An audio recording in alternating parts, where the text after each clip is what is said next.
Introducing people is both an art and a means of ensuring good manners. A good introduction can get people off to a great start and can help ease any discomfort at meeting for the first time. Today, let's look at a few points to note when introducing people to each other. Manners on the go. Hello and welcome to Manners on the Go.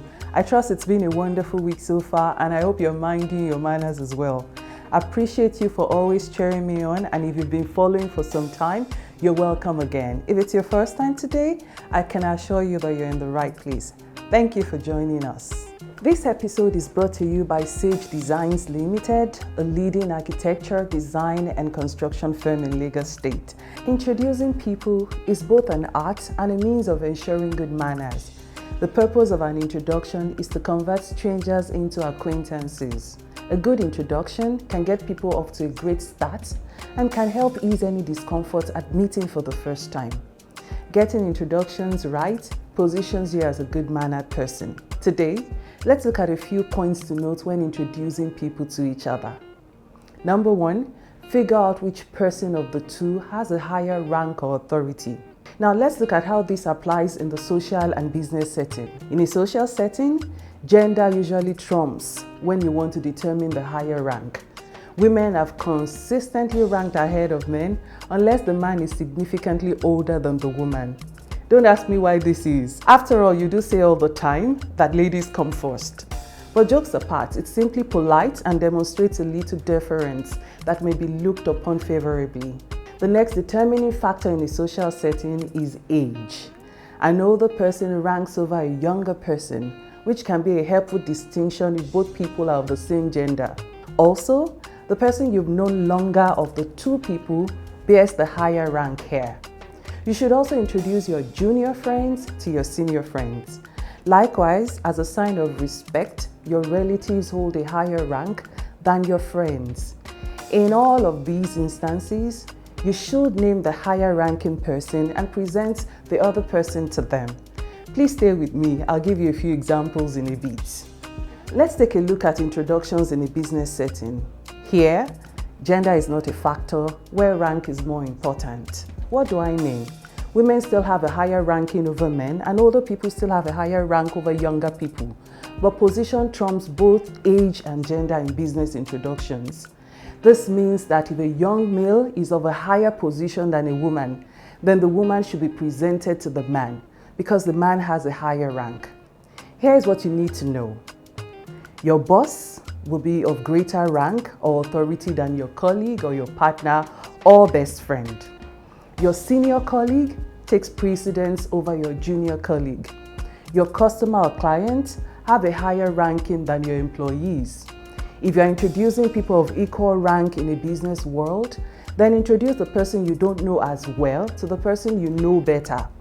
You should say the name of the person you know better first, and then present the person you don't know as well to them.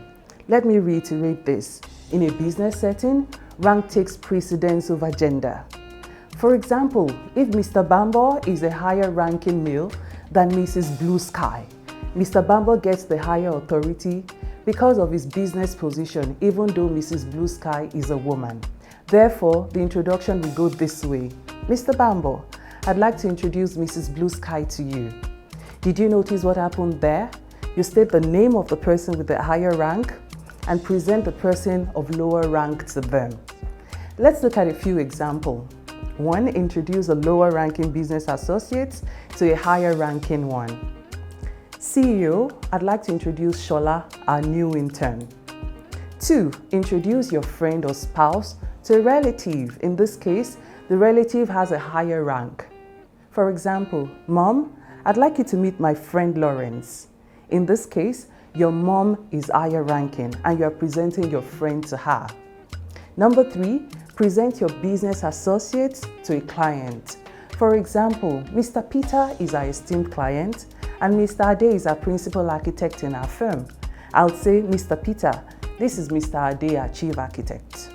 Number 4, introduce a younger person to an older one. I'll say, Grandpa Johnson, I'd like you to meet Sammy, your grandson's best friend. Number 5, introduce a man to a woman. I'll say, Miss Adesua, this is Richard, our new architect. Now that we've talked about the protocol of introductions, let's see other tips for a great introduction. 1. Give a piece of information about the person. This can actually be a good conversation starter. For example, I could say, this is Tosin, she's a professional disc jockey. Dad, this is Michael, he's my business partner. Or I could say, this is William, our new accountant. Number 2, always stand when you're being introduced to someone. It helps to establish your presence. Number 3, look at the person you're speaking to first, then turn to the other person as you complete the introduction. A firm handshake comes in handy here. Number 4, speak clearly in a firm but gentle voice. Remember to wear a smile. Number 5, use courteous language. For example, I'd like to introduce, or may I introduce, or may I present, or I'd like you to meet. All of these are nice options you could choose from. Number 6, use people's preferred names and titles. Don't give people nicknames or shorten their names without their consent. William is William, not Wills. Joseph, not Josie. Mr. Daniel, not Mr. D. Don't shorten people's names unless you have the permission to do so. Number 7, in more formal situations or where an age difference is apparent, it's best to use courtesy titles and last names. For example, you could say, Mrs. Babasanya Craig, I'd like you to meet Mr. Ibitoye. Number 8, it's fine to skip last names when introducing your spouse or children, unless they have a different last name than yours.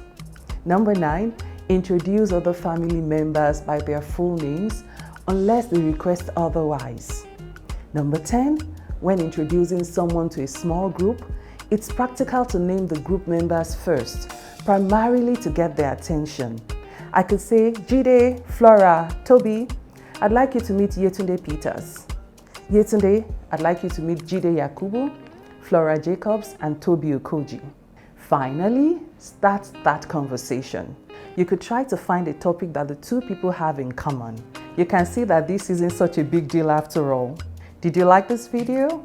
I'd like you to share your thoughts in the comments. Like this video, share with your friends, hit the subscribe icon if you haven't done so yet, and I'll see you soon. Goodbye.